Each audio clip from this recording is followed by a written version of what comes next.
मुख्यमंत्री सिद्धरामय्या हे अंतर्गत आरक्षण देण्याच्या मुद्द्यावर अडथळा निर्माण करत असल्याचा आरोप छलवादी समाजाचे बसव नागदेव यांनी केला. शनिवारी बेळगाव येथील प्रवासी निवासात आयोजित पत्रकार परिषदेत ते बोलत होते. त्यांनी सांगितले की चित्रदुर्ग येथे छलवादी समाजाची संख्या फक्त 224 असल्याचा अहवाल देण्यात आला आहे. ಒಳ ಮೀಸಲಾತಿ ವಿಚಾರಕ್ಕೆ ನಾನು ಜಗದ್ಗುರು ಛಲವಾದಿ ಗುರುಪೀಠದ ಸ್ವಾಮೀಜಿ ಹೇಳ್ತಾ ಇರಬೇಕಾದಂಥ ವಿಚಾರ ಏನು ಅಂತಂದ್ರೆ, ಇದು ಬಹಳ ಜಿನೈನಾದಂಥ ಸಮಸ್ಯೆಯಾಗಿ ರೂಪುಗೊಂಡಿರ್ತಕ್ಕಂಥದ್ದು, ಬಹಳ ವಿಷಾದನೀಯವಾದಂಥ ಸಂಗತಿ ಅಂತ ಹೇಳಲಿಕ್ಕೆ ಇಷ್ಟಪಡ್ತೇನೆ. ಮಾನ್ಯ ಮುಖ್ಯಮಂತ್ರಿ ಸಿದ್ದರಾಮಯ್ಯ ಅವರು ಆಡಳಿತ ಯಂತ್ರವನ್ನ ಇಟ್ಕೊಂಡು ಪರಿಶಿಷ್ಟರಿಗೆ ಉಗುರಲ್ಲೋಗುವಂತ ಸಮಸ್ಯೆಗೆ ಕೊಡ್ಲಿ ತಗೊಂಡು ಯಮದೂತರಂತ ಗದೆಗಳನ್ನ ಇಟ್ಕೊಂಡು ನಿಂತ್ಕೊಂಡಿರ್ತಕ್ಕಂಥದ್ದು ಮಂತ್ರಿ ಮಹೋದಯರು ಸಮೇತ ಇದಕ್ಕೆ ಕಾಲಹರಣ ಮಾಡಕ್ಕೆ ಮುಂದಾಗಿರ್ತಕ್ಕಂಥದ್ದು ಬಹಳ ವಿಷಾದನೀಯವಾದಂತ ಸಂಗತಿ. ಇವತ್ತು ಏನು 17% ಮೀಸಲಾತಿಗೆ ವರದಿಯನ್ನ ನಾಗಮೋಹನ್ ದಾಸ್ ವರದಿಯನ್ನ ತಂದ್ಕೊಂಡಿದ್ರು, ಅದು ಸಂಪೂರ್ಣವಾಗಿ ಅವೈಜ್ಞಾನಿಕವಾಗಿದೆ ಅಂತ ನಾನು ಹೇಳಲಿಕ್ಕೆ ಇಷ್ಟಪಡ್ತೇನೆ. ಇದನ್ನ ನಾನು ಪ್ರಾಂಜಲ ಮನಸ್ಸಿನಿಂದ ಹೇಳ್ತಾ ಇದ್ದೀನಿ. ಯಾವುದೇ ಸಮುದಾಯದ ವಿರುದ್ಧವಾದ ರಾಗ ದ್ವೇಷಗಳನ್ನ ನನ್ನಲ್ಲಿ ಇಟ್ಕೊಂಡಿಲ್ಲ ಅನ್ನೋದನ್ನ ನಾನು ಮೊದಲು ಕನ್ಫರ್ಮ್ ಮಾಡೋದಕ್ಕೆ ಇಷ್ಟಪಡ್ತೇನೆ.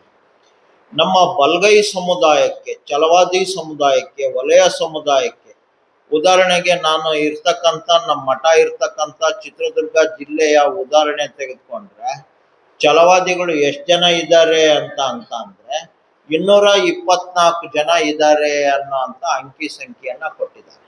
21, 22ರ ಅಂಕಿ ಸಂಖ್ಯೆ ಸಾಂಖ್ಯಿಕ ಯೋಜನೆ ಇಲಾಖೆಯಿಂದ ಜಾಯಿಂಟ್ ಡೈರೆಕ್ಟರ್ ಚಿತ್ರದುರ್ಗ ಜಿಲ್ಲಾ ವ್ಯಾಪ್ತಿಯಲ್ಲಿ ಬಿಡುಗಡೆಗೊಳಿಸಿದಂತ ಜನಸಂಖ್ಯೆ ವಾರು ಸ್ತ್ರೀ ಪುರುಷ ಅಂಕಿ ಸಂಖ್ಯೆಯಿಂದ ಹಿಡಿದು ಜನಸಂಖ್ಯೆಯ A to Z ಮಾಹಿತಿಯಲ್ಲಿ ನಮ್ಮ ಜಿಲ್ಲಾಡಳಿತದ ಒಂದು ಜಾಯಿಂಟ್ ಡೈರೆಕ್ಟರು ಆ ಇಲಾಖೆಯಿಂದ ಬಿಡುಗಡೆ ಆಗಿರ್ತಕ್ಕಂಥ ಪುಸ್ತಕದಲ್ಲೇನೆ 1.5 ಲಕ್ಷ ಜನಸಂಖ್ಯೆ ಇದೆ ಛಲವಾದಿಗಳು.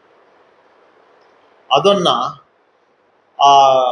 AKAD ಹೆಸರಲ್ಲಿ 17,000 ಜನ ಅಂತ ಹೇಳಿರ್ತಕ್ಕಂಥದ್ದು, ಛಲವಾದಿಗಳು ಹೆಸರಲ್ಲಿ ಬರೇ 224 ಜನ ಅಂತ ಹೇಳ್ತಕ್ಕಂಥದ್ದು, ನಮ್ಮ ಕಣ್ಣಿಗೆ ಕಾಣ ಹಾಗೆ ಎದ್ದು ಕಾಣ ಹಾಗೇನೆ ಕಳ್ಳ ಸುಳ್ಳ ಅಂಕಿ ಸಂಖ್ಯೆಯನ್ನ ಒಬ್ಬ ನ್ಯಾಯಮೂರ್ತಿ ವರದಿ ಮಾಡ್ತಾರೆ ಅಂತಂದ್ರೆ, ಇದು ನ್ಯಾಯಾಂಗಕ್ಕೆ ಮತ್ತೆ ಶಾಸಕಾಂಗಕ್ಕೆ ಮತ್ತೆ ಸಾಮಾಜಿಕ ನ್ಯಾಯ ಕೇಳ್ತಾ ಇರ್ತಕ್ಕಂಥ ಸಮುದಾಯಗಳಿಗೆ ಕಣ್ಣು ಚುಚ್ಚುವಂತ, ಎದೆ ಚುಚ್ಚುವಂತ, ಹೊಟ್ಟೆನೇ ಚುಚ್ಚುವಂತ ಒಂದು ಕೃತ್ಯ, ದೌರ್ಜನ್ಯ. ಇವತ್ತು ಪರಿಶಿಷ್ಟರಿಗೆ ಅನ್ಯಾಯ ಮಾಡಿದ್ರೆ ಹೇಗೆ ನಾವು ಅಟ್ರಾಸಿಟಿ ದೌರ್ಜನ್ಯ ತಡೆ ಕಾಯ್ದೆ ಅಂತ ನಾವು ಹೇಳ್ತಾ ಇದ್ದೀವಿ, ಸರ್ಕಾರನೇ ನಿಂತು ಕಾನೂನುಬದ್ಧವಾಗಿ ಮಾಡ್ತಕ್ಕಂಥ ಅಮಾನವೀಯ ದೌರ್ಜನ್ಯ ಅಂತ ಹೇಳೋದಕ್ಕೆ ಇಷ್ಟಪಡ್ತೇನೆ. ಹಾಗೆ ಇನ್ನೂ ಒಂದು ನಮ್ಮ ಕೋಲಾರವನ್ನ ನಾನು ಉದಾಹರಣೆ ಕೊಡ್ಲಿಕ್ಕೆ ಇಷ್ಟಪಡ್ತೇನೆ. 6 ಲಕ್ಷ ಜನಸಂಖ್ಯೆ, 6.5 ಲಕ್ಷ ಜನಸಂಖ್ಯೆ ಇದೆ. ಇದೇ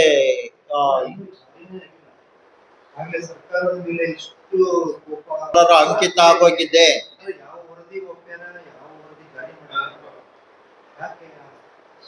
ಸರ್, ಯಾವತ್ತು ನಾಗಮೋಹನ್ ದಾಸ್ ವರದಿಯನ್ನ ಕೊಟ್ಟರು ಅವತ್ತೇನೆ ಅದು ಓಪನ್ ಡಾಕ್ಯುಮೆಂಟ್ ಆಗಿದೆ.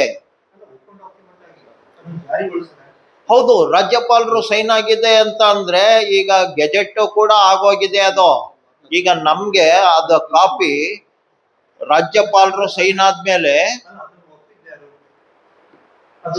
ಸರ್, ನಾನು ಮಾತಾಡ್ತಾ ಇರೋದು ಜಗದ್ಗುರು ಛಲವಾದಿ ಗುರುಪೀಠದ ಸ್ವಾಮಿ. ನಾನು ಮೇಲ್ಮನೇನೂ ಅಲ್ಲ, ಕೆಳಮನೇನೂ ಅಲ್ಲ. ಆ ಮನೆಯಲ್ಲಿ ಒಪ್ಕೊಂಡವ್ರೆ. ಆ ಮನೆಯಲ್ಲಿ ಒಪ್ಕೊಂಡು ಮುಖ್ಯಮಂತ್ರಿ ರಾಜ್ಯಪಾಲರಿಗೆ ಕಳಿಸಿರೋದ್ರಿಂದ sir, if you don't mind, ನೀವು ಏನು ಓದಿದ್ದೀರಾ?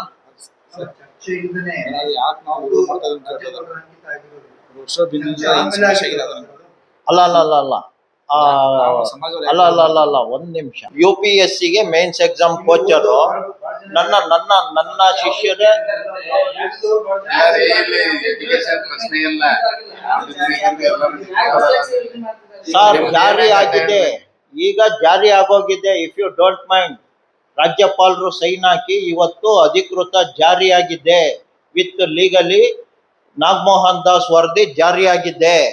ಆದ್ರೆ ಕೋರ್ಟ್ ಅಲ್ಲಿ ರಿಟ್ ಬಂದು ಮಧ್ಯಂತರ ಆದೇಶ ಆಗಿರೋದ್ರಿಂದ 17% ಮೀಸಲಾತಿಗೆ ಹೈಕೋರ್ಟ್ ತಡೆ ಕೊಟ್ಟಿರೋದ್ರಿಂದ ಅವರು ಅಫಿಡವಿಟ್ ಹಾಕಿ ಸರ್ಕಾರದವರು 15% ಮೀಸಲಾತಿಗೆ ನಾವು ಇರ್ತಕ್ಕಂಥ ಹುದ್ದೆಗಳನ್ನ ತುಂಬ್ತೀವಿ ಅಂತ ಅವರು ಸರ್ಕಾರದವರು ನ್ಯಾಯಾಂಗಕ್ಕೆ ಹೇಳಿದ್ದಾರೆ. ಹಾಗಾಗಿ ರಾಜ್ಯಪಾಲರು ಅದಕ್ಕೆ ಸೈನ್ ಹಾಕಿ ಆದೇಶನು ಬಿಡುಗಡೆ ಮಾಡಿದ್ದಾರೆ.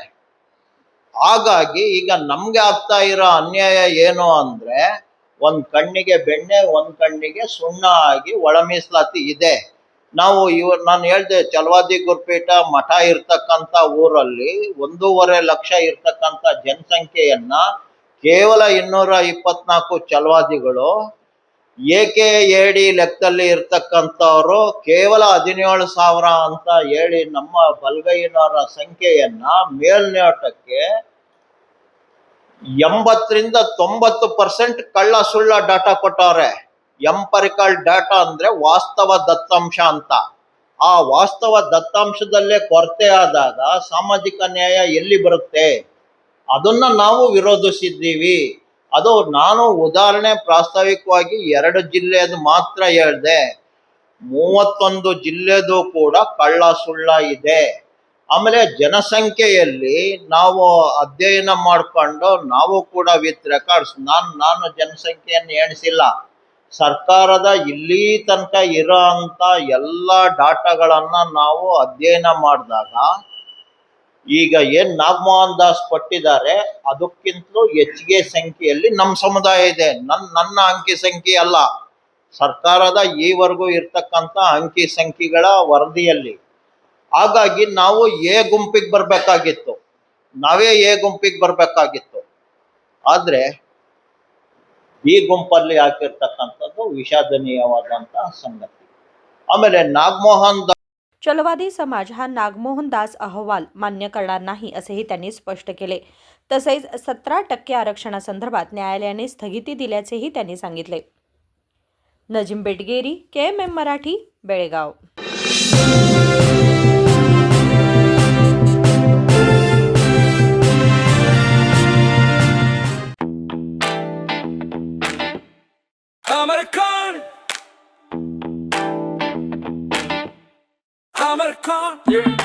Amarcon collection में आओ, नई वैरायटी यहाँ पाओ, सबके लिए कपड़े हैं खास, Amarcon में खुशियाँ हैं पास, Amarcon. अमरकॉन कलेक्शन, खड़े बाजार, बेलगाम.